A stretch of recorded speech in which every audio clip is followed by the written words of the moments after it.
That was great. Is that the yeah? Is that the Peter Wells from New York Times? Because it's not from. No, it's Peter Wells from the Sydney Morning Herald. Oh, okay. It He's the shows guy you. who does day 6 for DTNS, the Australian version of the show. Oh yeah, okay. I've seen him before. I had to look him up. So wait a minute. I know a couple of Peter Wells It names. is not the Peter Weller who was the RoboCop either. Oh, okay. That's a relief. Yeah, different guy. Yeah, but no, yeah, great show. Thank you for having me on. Oh yeah, no, absolutely, Yeah, man. Thank you for being on. That was fantastic. yeah, And good, for good stuff. sharing your Xbox wisdom with us. Yeah, I know. Roger was like dying to go and play, talk about the inners of the of the fan. That it would have been great because I don't know any of that. All right, titles. Can you hear me Titles. now? Yes, we can. Man, this thing. Sometimes I think I have it figured out, and it just goes 360 or 180. Uh, The S stands for sleek. Oh no, okay, you're giving titles. I'm sorry. uh, That's a good my one, though. titles. My eyes are up here. Samsung. Snapgram. Less notable note. Google AMP goes to 11. Ha. Moshi Moshi 8K. You like sleek box? Was that what you were saying? The S Something like stands for that. sleek. The S S stands stands for for sleek. sleek. Yeah, stands for sleek. I think That's a you, possibility. Lamar, you just made that one up, didn't you? I You should did. make- oh, okay. I was I, looking for a second. I don't know. I am amazing when I can and I need to be. So So S stands for sleek. I'm gonna go with that. I like it. cool. All right, thank you. Nobody wins but Lamar today. That's what It's happens. Lamar's It- birthday party. He gets. Hey, I got a free Xbox. I am partying today. No kidding, man. You should be.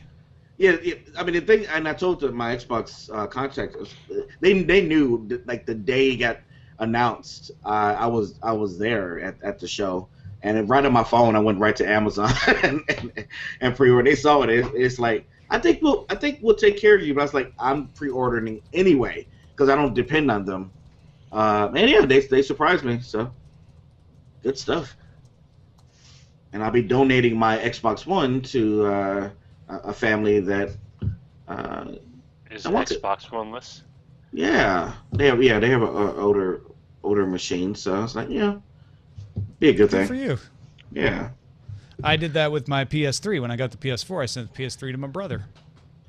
that works. Yeah. Yeah, try to do give YouTube actually hates giveaways on YouTube, and I hate doing them because they're it technically is illegal to do international. But if you tell your international audience that you can't do international, Then they get they'll upset. they'll hate you. Yeah, and so Yeah. you can't win. And so like, my manager said, well, just don't do them. And I was like, yeah, I mean Well, is it a giveaway because it's a contest, or what makes? even like I mean I think they're pretty.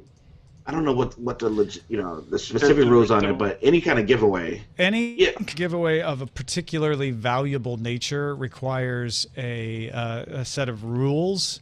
And Tech TV back in 2000, our standard was if it's worth more than $25, you have to have rules. that's a good law. But it varies. Like, YouTube's probably more strict because they don't want to have to police that, so they may just put a blanket on it. Yeah. Yeah, we used to basically say it was a giveaway and that anyone was free to win it no matter where they were as long as they Yeah. sent any. Well, you have to, if it's a giveaway, you still, and it's more than $25, though, we still had to have rules, and we couldn't allow outside, non-domestic entrants. You had to not you had to not do anything of skill. It had to be just a random drawing situation. Random, always random. Yeah. Yep. Yeah. So they're on YouTube. They're just painting the butt, and then we have a situation where a lot of people have like lied about their giveaways. They've cheated. Say, hey, I'm giving away a bunch of these, and then they don't, or just all the scams.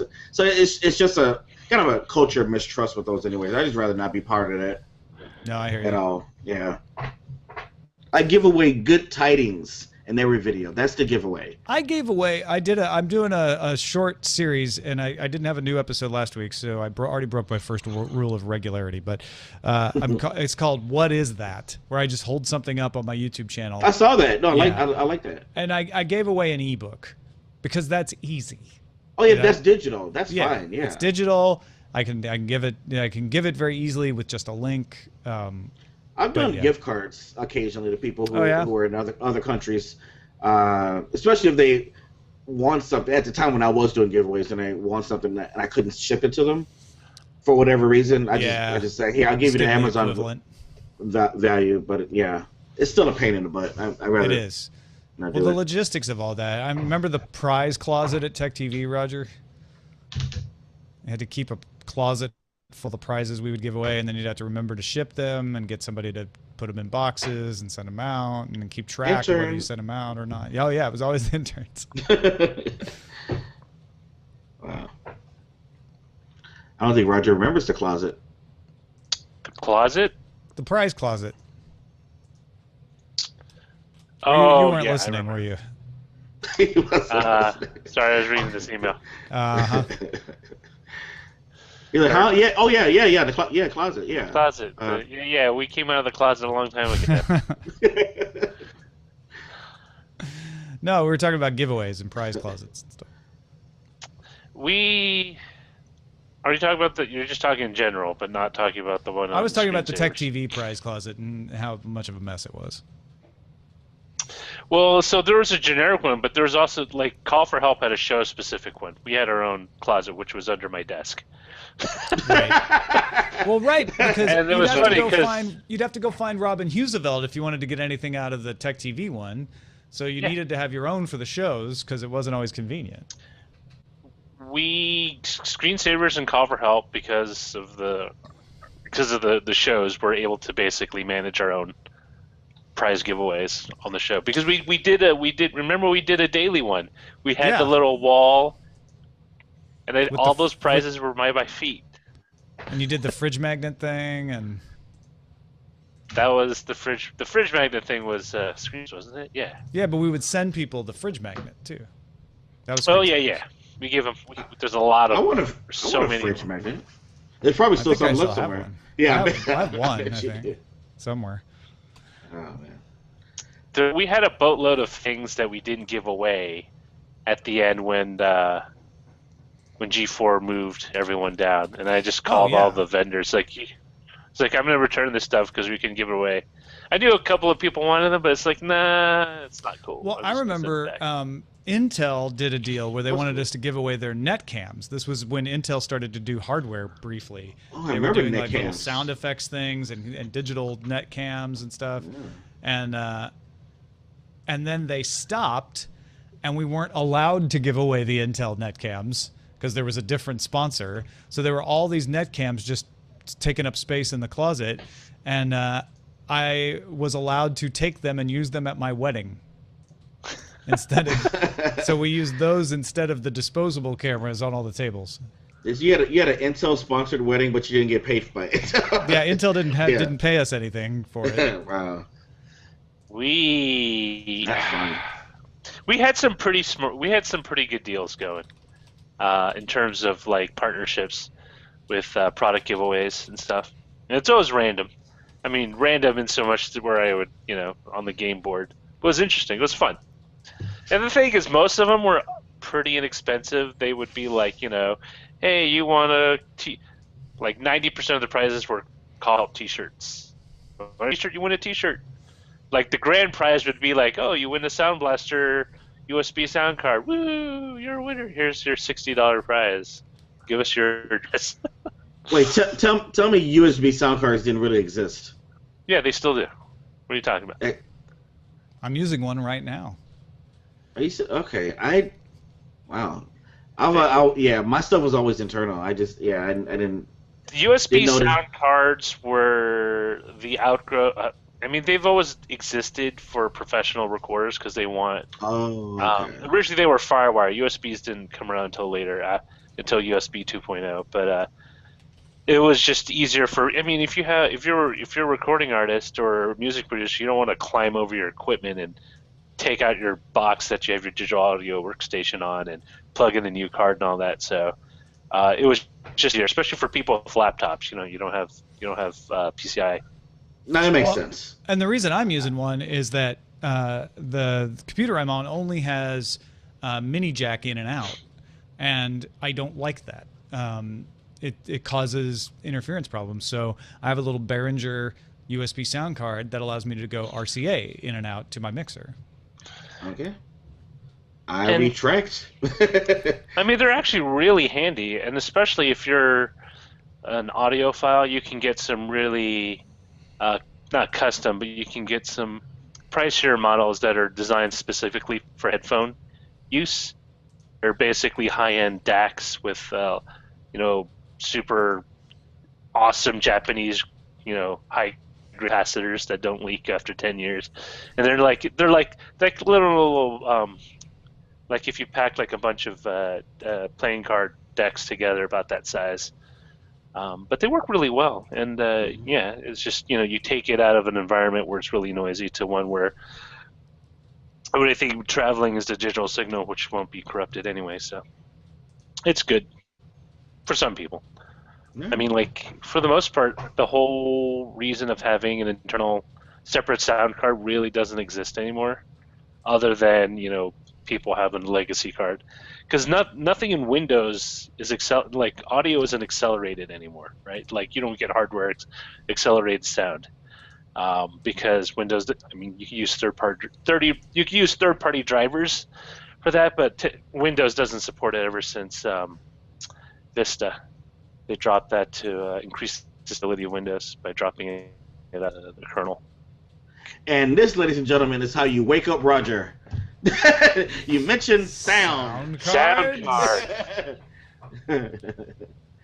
I used to be awesome. super. No, I learned a lot. Thank you. I used to have 8 for some reason. I just collect them because I used to have to build all the machines on screensavers. It's like I got all these stupid stuff. Go ahead. My weird collection was routers. And my friend can attest to this. I would go to Fry's Electronics in Illinois every weekend to stare and look at the newest routers, because it was at the time where I think it was like 2008, 2009, where HD streaming in the house was still something that was struggling and wasn't a thing, and I was always trying to be the first person to figure it out. I was tweaking and going in and trying to. Yeah, so I had like 5 routers at one time in the house trying to go back and forth. It was weird. I mean, they still are, but they're inexpensive. Like, you could buy routers for less than $50. Yeah, I was really into D-Link. I got a couple D-Links that were like $250, which was pretty high at the time. Yeah. Did you ever get into any of that third-party firmware then, like OpenWRT or Tomato? No, I knew about it. I knew about the Linksys when I never got into the that kind of stuff. I don't know. Yeah, you were like, no, I knew some guys who did that and really tore away their life. So. Yeah, and then the pre-in was frustrating because I wanted the official, and it was a weird time in my life where that was my collect. That was the thing I was into. Yeah, no. What was the weirdest? There was a time when I had. What was the? I had around 6. I had 7 computers in my house. I had 3 PCs and 4 Macs. I had two Mac Quadras. I had a Power Mac, and I had like a Power Mac clone. And I had like 4 monitors, and it's like, why do I have all this stuff in my house? Because it was just clean. Because there's a lot of stuff that our IT department at Tech TV was just literally like giving away. Because it's like, dude, we need to get rid of it. If you want to take it, it's like, oh, great. It's like, I'll get this Mac Quadra from 1995. It's gonna be cool. Because it's like 2000, so it's still pretty recent. And I snagged a bunch of like low capacity SCSI drives and boards. It's like, oh, this is awesome. Because at the time when you're a college student, you can't afford crap, right? You're literally eating ramen noodles every night to pay rent at the end of the month. It's like you finally fall into a bonanza of like computer gear. It's like, oh, I'm gonna take all of it. Wait, is that why all of us have high blood pressure now? All the salty ramen. I'm ashamed to admit that my blood pressure isn't high, but it's on the high side of normal, and so I'm been very judicious about, especially as I get older, about my diet. Yeah. Yeah. It was okay to eat crap back then. Yeah. Oh man, remember when you didn't have to think about what you ate? Now we're just turning into an old men show, but I could eat all the Hydrox I wanted back then. Well, Oh God. I've always known that instant ramen is any kind of instant ramen noodles, doesn't matter if it's Korean, Japanese, or Chinese or whatever, horrible for you. It's No so good, nutrition, though. high in salt, high in cholesterol. They're just bad for you. I would just eat the uncooked noodles though. That was No, okay. Doesn't you matter. didn't. No. Those are just as bad. To make It's a that crispy treat. Oh. Actually, that's not unusual. At least in junior high, a bunch of the Chinese kids used to do that. You take it and smash it into little pieces. And it's already cooked. It's just cooked. It's just super flashed with a big thing of oil, and it's bleached. Yeah. It's gross. Yeah. Oh, Tom. Don't eat it. If you want ramen, get real ramen. Like where they actually have fresh. Oh, I'm going to real ramen. A year or two ago, I had my first bowl of real ramen, and I was blown away. I was a little off. What's the word? Put off by the. Put off. Yeah, by the egg. No, the egg that was in there, because I don't like over easy eggs at all. No, I love that. But egg. it was too late. But I mixed it up and it was fine. But I don't like seeing yolk ever. If you crack it right away, then it kind of cooks. So. Yeah, it was cooked. Trust me, I wouldn't. Yeah. would have had it any other way. But yeah, it was really tasty. Yeah, I love ramen. It was funny though when all I knew was Top Ramen. And the first time I saw a ramen store, I laughed, and people were like, "No, man, it's really good. Like it's not what you're thinking." I found out about real ramen not from a restaurant, but from watching the anime on Naruto. Oh, really? That's because he would eat ramen really fast, and so like and it was like a running joke in the show, and I was like, wait, because they had so much stuff, and I was like, that's ramen? That's not what that's my Top weird. Ramen looks like. That's not it. Yeah, it's like exactly. It says shrimp flavor, not actual shrimp. Yeah.